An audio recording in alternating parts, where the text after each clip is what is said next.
रचयिता भगवान ब्रह्मा ने सभी जीवों और मनुष्यों की रचना की है।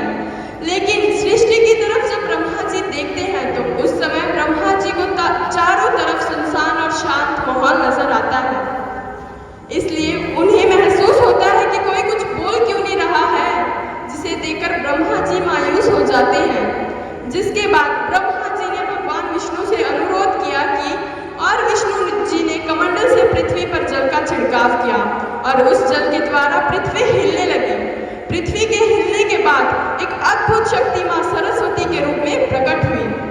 देवी के एक हाथ में वीणा और दूसरे हाथ में वर मुद्रा होती है और यही अन्य हाथों में पुस्तक और माला थी। ब्रह्मा जी ने उस देवी से वीणा बजाने का निवेदन करते हैं। इसी तरह देवी के वीणा बजाने से सभी संसार के जीव जंतुओं को आवाज मिल जाती है। वह दिन वसंत पंचमी का दिन था और तभी से देवी सरस्वती के रूप में यह पर्व मनाया जाता है। I would like to call Pooja Sharma ma'am for presenting words of wisdom with a beautiful poem. सुप्रभात प्यारे बच्चों, मेरी ओर से आप सभी को वसंत पंचमी की हार्दिक शुभकामनाएं। सबसे पहले आज हम सरस्वती वंदना से अपनी शुरुआत करेंगे। श्वेत वर्णी शारदे मां, ज्ञान का तू सार दे मां, मन समर में भाव ना हो, ईर्षा का भाव ना हो, इंद्रियों पे अधिकार दे मां, बिखरा सा परिवार होना, भाषाओं पर वार होना, सच में हमको तार दे मां, सद्भावना की चाहना हो, कपट की चाहना हो, प्रेम रस संसार दे मां, श्वेत वर्णी शारदे मां, ज्ञान का तो सार दे मां। चलिए आज मैं सभी को वसंत के बारे में कुछ बताना चाहूँगी। एक छोटी सी मेरी एक कविता है। आया वसंत छाई जग में शोभा आनंद, सरसों खेतों में उठी फूल, बोरे आमों में उठी झूल, बेलों में फूल नए फूल, पल में पतझड़ का हुआ अनंत, आया वसंत लेकर सुगंध बह रहा पवन, हरियाली छाई बन बन, सुंदर लगता है घर आंगन, आज मधुर सब दिग दिगंत, आया वसंत। भोरे गाते हैं नया गान, कोकिला छेड़ती कुहू तान, है सब जीवों के सुखी प्राण, आया वसंत। इस सुख का हो अब नहीं अंत, घर घर में छाए नित वसंत, आया वसंत।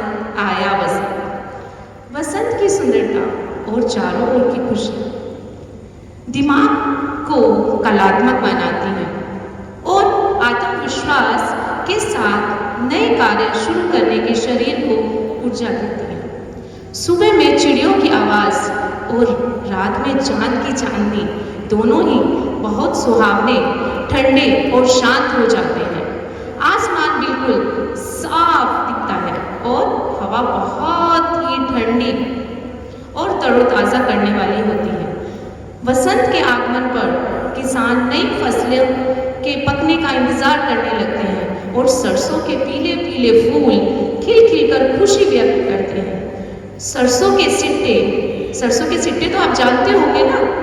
सरसों के सिट्टे भी ऐसे लगते हैं जैसे सिर उठाकर ऋतुराज का स्वागत कर रहे हैं।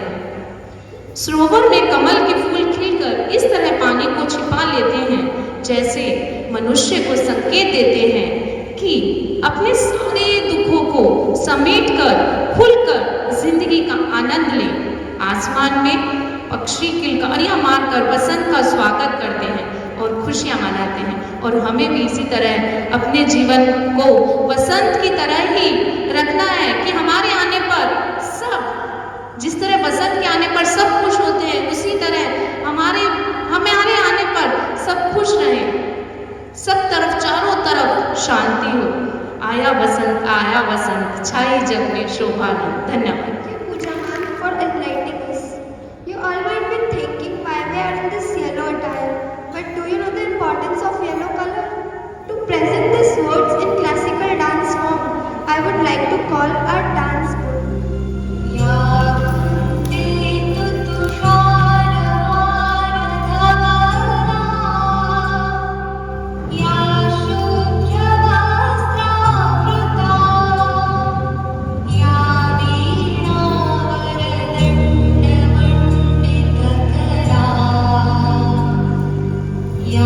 श्वेतपद्मासना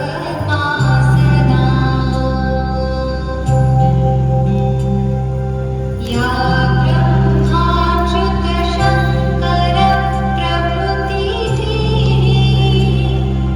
देवैः सदा वन्दिता सा मां पातु सरस्वती भगवती निःशेषजाड्यापि